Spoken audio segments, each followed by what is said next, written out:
Alors, bien le bonjour, je suis Joseph Elbilia, le fondateur du cours Elbilia en 1968. Voilà. Alors, je tiens à remercier les très nombreuses personnes qui ont vu mes témoignages sur Facebook et sur YouTube et qui m'ont affirmé tous leurs sentiments à mon égard.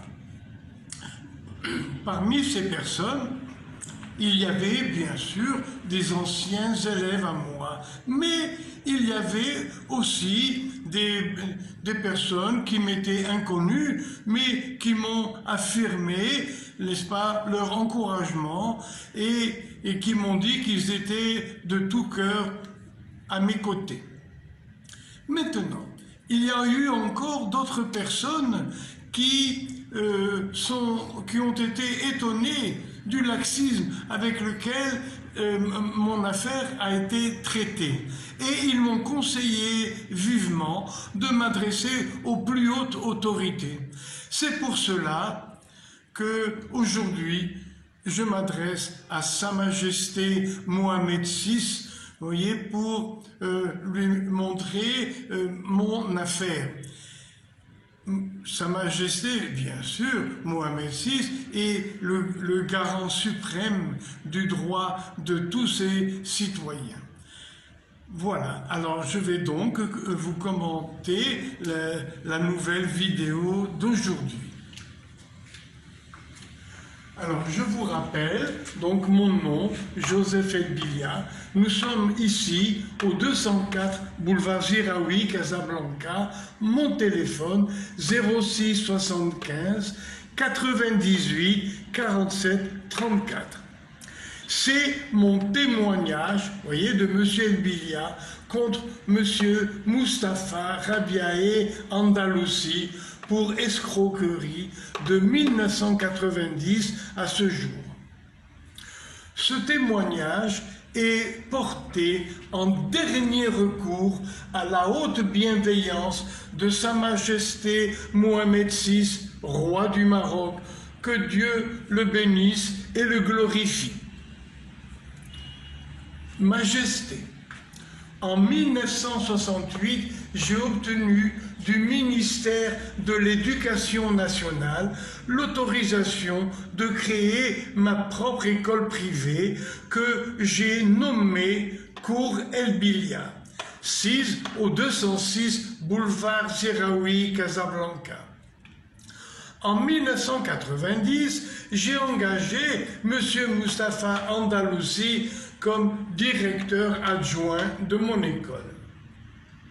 Il me semblait alors un employé modèle, mais aussi un vrai fils pour moi.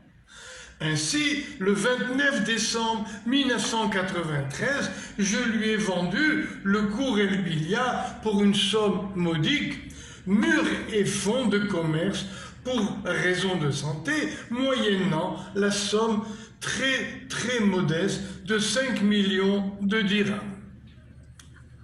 Cependant, toute l'affection et la confiance que j'avais pour lui se sont avérées injustifiées.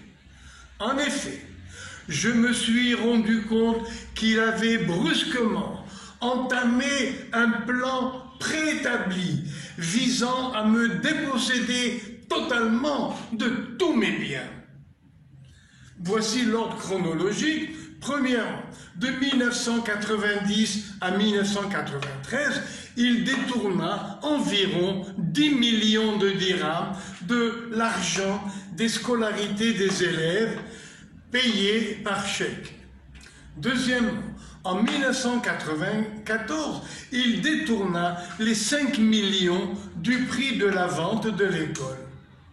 Troisièmement, et ça c'est tout nouveau, je viens de retrouver le dossier, à mon insu, il emprunta en mon nom à la Wafa Bank la somme de 2,5 millions de dirhams que lui ne remboursa jamais. Vous voyez, que lui ne remboursa pas. Mais moi, j'étais bien obligé de rembourser.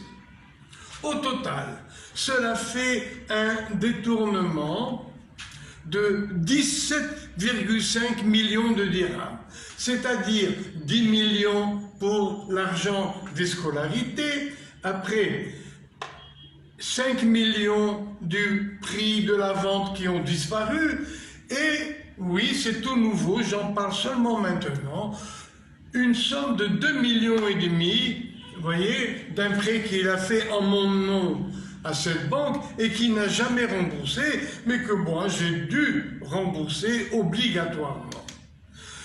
Au total, cela fait un détournement de 17,5 millions de dirhams. Toutes ces opérations de détournement ne pouvaient s'effectuer sans la complicité des chefs d'agences bancaires, où étaient mes comptes, de la Banque Populaire, sise au boulevard Moulay Youssef, et de la Wafa Bank, sise au boulevard d'Enfin, à côté de l'hôtel Idou Enfin. Ces chefs d'agence ont fourni, à mon insu, 14 chéquiers de la Banque Populaire, ainsi que 2 chéquiers de l'agence de la Wafa Bank, tout ça à mon insu, bien sûr. Monsieur Andalousi a donc reçu 800 chèques en mon nom qui lui ont permis de détourner la totalité de 17,5 millions de dirhams. Alors je reviens maintenant un peu au détournement de l'argent des scolarités des élèves. Bien sûr, certains élèves payaient par chèque, mais d'autres payaient en espèces. Et moi, aujourd'hui, je suis incapable de vous dire quel est le total de l'argent en espèces qui a été détourné. Deuxièmement, ce calcul que j'ai fait du détournement par les chèques des élèves, je l'ai fait seulement sur 360 chèques parmi les 800 dont ils disposaient. Donc, il est à prévoir que la somme que je vous ai indiquée, que j'ai calculée, de 5 millions de dirhams portés sur les 360 chèques, que j'ai pu obtenir, mais il y avait encore tous les autres, jusqu'à 800, que je n'ai jamais pu consulter. Voilà pourquoi les sommes que je vous donne, c'est seulement un minimum qui a pu se produire. Alors, continuons. Ainsi, j'ai pu calculer les 15 millions de dirhams détournés grâce aux photocopies de 360 chèques libellés par M. Andalousi et que m'ont adressé les responsables de ces banques. Par bonheur, les hauts responsables des banques m'ont fourni quand même 360 chèques, et grâce auxquels j'ai pu, voyez, calculer une partie de tout ce qu'a pu me détourner M. Andalousi. Comment faisait-il pour détourner mon argent à partir de ces banques? Comment faisait-il? Alors, il encaissait le chèque des élèves, n'est-ce pas? Une partie de ces chèques, à mon insu, il les gardait et les déposait dans l'une ou l'autre de ces banques. Quelques jours après, les chèques des élèves, voyez, étaient crédités. Alors, grâce, voyez, aux 16 carnets qu'il avait reçus, il imitait ma signature et il allait chercher le crédit qui venait d'être déposé par les chèques des élèves. Et même s'il imitait très mal ma signature, vous voyez, les directeurs des agences, certainement en complicité avec lui, laissaient passer, vous voyez, l'imperfection de la signature. C'était pas un problème. Donc, vous voyez, il retirait ensuite ces chèques à mon insu, bien évidemment. Donc, bien sûr, je n'ai pas pu évaluer les détournements réalisés par la totalité des 800 chèques en mon nom que possédait M. Andalousi. Les photocopies des 360 chèques dont j'ai disposé sont paraphées pour la plupart par les chefs d'agences bancaires. Pourquoi ai-je la certitude qu'il y a eu la complicité des chefs d'agences bancaires? Parce que non seulement ils possédaient 16 chéquiers, mais en plus, la majeure partie de ces chèques, pour être crédités à M. Andalousi, étaient paraphés par les directeurs d'agence. Et je pourrais le montrer à qui de droit. Ce qui révèle ainsi une complicité manifeste de ces chefs d'agence avec M. Andalousi. Après diverses tentatives pour régler ce problème à l'amiable, qui ont duré 9 ans, je me vis dans l'obligation de déposer une plainte contre M. Andalousi le 18 février 2003. Numéro de la plainte, vous voyez, année 2003, les lettres Shin et Mim et numéro 2. Et puis, pour faciliter, c'était le numéro de ma plainte 142, fait en 2003. Monsieur Andalousi réagit à ma plainte en puisant immédiatement dans les 16 chéquiers dont il disposait depuis 10 ans en arrière. Vous voyez, je vous ai dit que M. Andalousi, grâce au relevé et à l'étude que j'ai faite moi-même des chèques que les autorités des banques m'ont envoyés, eh bien, vous voyez, là, j'ai eu donc l'occasion de voir qu'il avait gardé pendant les 10 ans ou 9 ans avant ma plainte, il les avait pratiquement tous gardés. Alors, M. Andalousi donc réagit à ma plainte en puisant immédiatement dans les 16 chéquiers dont il disposait depuis 10 ans. Il en détacha 5 de ces chèques, les libella en son nom, d'un montant global de 2 720 000 dirhams, et vous voyez, il les a libellés en son nom à lui, comme si moi je les lui avais donnés. C'était des chèques à mon nom. Et il les envoya pour encaissement sur mon compte à la Banque Populaire. Mais, bien sûr, Monsieur Andalousi m'avait déjà ruiné. Je n'avais peut-être pas même 1000 dirhams. Donc, ces chèques qu'il a endossés pour lui-même lui sont revenus impayés, puisqu'il a globalement indiqué pour 2 720 000 dirhams, des chiffres comme ça au hasard. Donc, tous ces chèques lui revinrent impayés. Il en choisit 2 pour les verser au protée, contre moi. Écoutez bien, s'il vous plaît, hein, regardez, je fus menacé d'emprisonnement sur le bon vouloir de M. Andalousi, ce qui m'obligea de suspendre le cours de ma plainte devant cette menace immédiate. Donc, vous voyez, pour faire éclater la plainte que j'avais contre lui, bien sûr, il s'est encore servi des chéquiers obtenus à peu près une dizaine d'années auparavant, des chéquiers en mon nom.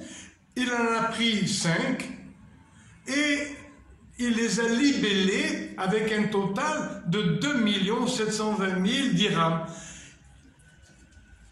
Et alors, donc, quand lui a déposé ses chèques en mon nom à sa banque, bien sûr, sa banque n'a pas pu, vous voyez, lui créditer ces sommes, puisque ma banque à moi était complètement à zéro. Et alors, donc, puisque mes 5 chèques lui sont revenus impayés, il les a déposés au protée. Et j'étais passible de prison au bon vouloir de M. Andalousi. il aurait pu vraiment m'envoyer en prison. Alors, voyant cela, donc j'ai baissé la tête, j'ai arrêté ma plainte, vous voyez, voilà, j'ai abandonné, j'ai arrêté ma plainte pour ne pas aller en prison. Alors, donc, il faut que je vous lise quelque chose encore d'important. Je fus menacé d'emprisonnement sur le bon vouloir de M. Andalousi, ce qui m'obligea de suspendre le cours de ma plainte devant cette menace immédiate qui me fut signifiée catégoriquement à 2 reprises par 2 procureurs qui ont refusé de prendre en considération toutes les péripéties du litige qui m'opposait à M. Andalousi. En tout et pour tout, je suis allé avec mon avocat, n'est-ce pas, et pour voir les procureurs adjoints. Il n'y a pas eu beaucoup de discussions. Les procureurs adjoints se sont contentés de me montrer le protêt et avec la menace qui était avec ce protêt, la menace de me mettre en prison. 2 fois de suite, je n'ai eu aucun dialogue avec les procureurs pour leur dire ma bonne foi, que j'avais préparé tout un dossier. Rien. Je suis arrivé, 2 entretiens qui ont duré 5 minutes chacun, juste le temps de regarder le protêt. Et je m'en suis allé, la queue basse, eh bien, en abandonnant provisoirement, vous voyez, cette plainte. Il ne me restait plus, donc, que l'unique issue d'arrêter moi-même le déroulement du procès afin d'éviter de me retrouver illégalement en prison. Regardez un petit peu le culot qu'a eu M. Andalousi. Il est arrivé à pouvoir me mettre en prison grâce à des chèques qu'il avait volés. Ah, il faut le faire, hein. Alors, il ne me restait donc que l'unique issue d'arrêter le déroulement du procès afin d'éviter de me retrouver illégalement en prison, puisque ces chèques, il me les avait volés. Ils étaient dans les 16 chéquiers. Et j'ai prouvé ce que je dis dans l'ancienne vidéo, la précédente vidéo. J'ai tout montré. Alors, cet abandon momentané de ma plainte a eu pour conséquence immédiate son classement sans suite par le procureur général. C'est donc ce chantage savamment orchestré qui est la cause de la suspension de la poursuite de ma plainte contre M. Andalousi. Vous voyez, regardez comme il a été, entre guillemets, génial. Il a pu, vous voyez, brandir donc la menace de m'envoyer en prison à l'aide de chèques qu'il m'avait volés. Merveilleuse. Quel génie.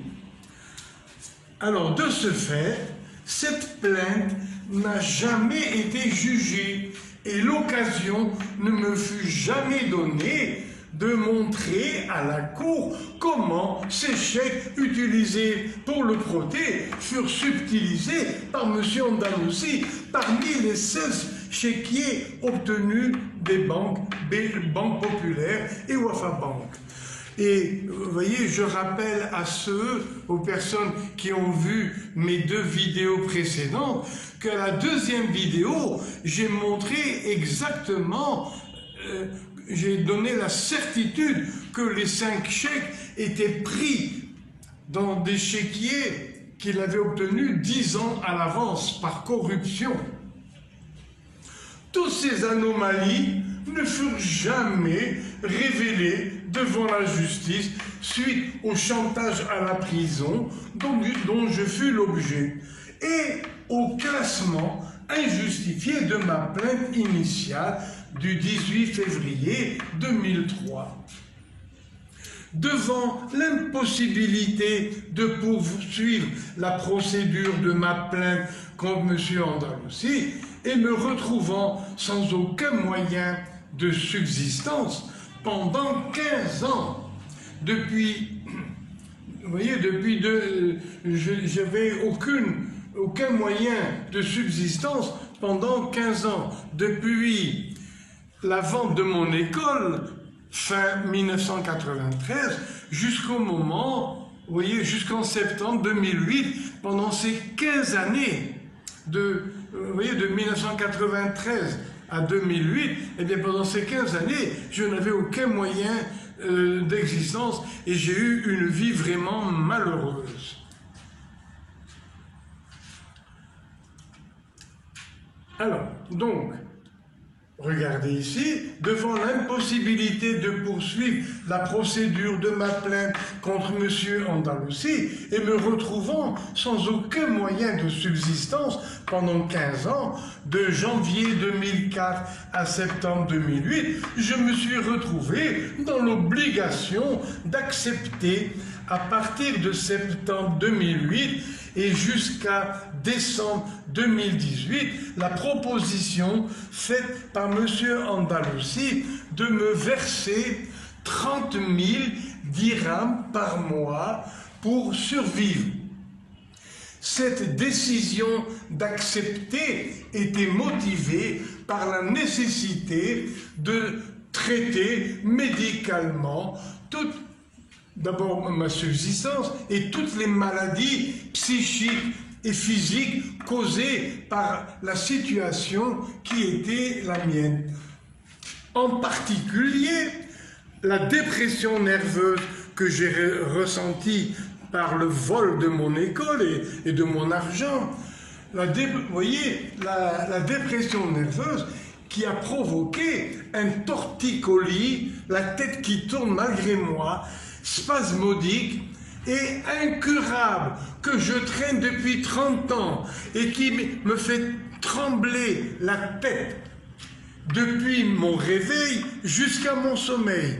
Je viens de passer, Majesté, 30 années horribles, d'abord presque sans le sou, deuxièmement avec des crises de spasmes, des crises, vous voyez, de torticolis spasmodiques qui, pendant 30 ans, jusqu'à aujourd'hui, me font tourner la tête malgré moi. La preuve est que sur le trottoir, quand je me promène, quand je me déplace, c'est à l'aide de mon doigt que j'essayais d'empêcher la torsion de ma nuque. Et à force de l'empêcher, mon doigt s'est déformé à force, vous voyez, de contrôler la rotation impossible que j'avais, comme ça. Et peu à peu, légèrement, ça a diminué. Et j'ai donné, bien sûr, un certificat médical. Comme quoi je suis incurable pour la tête qui tourne.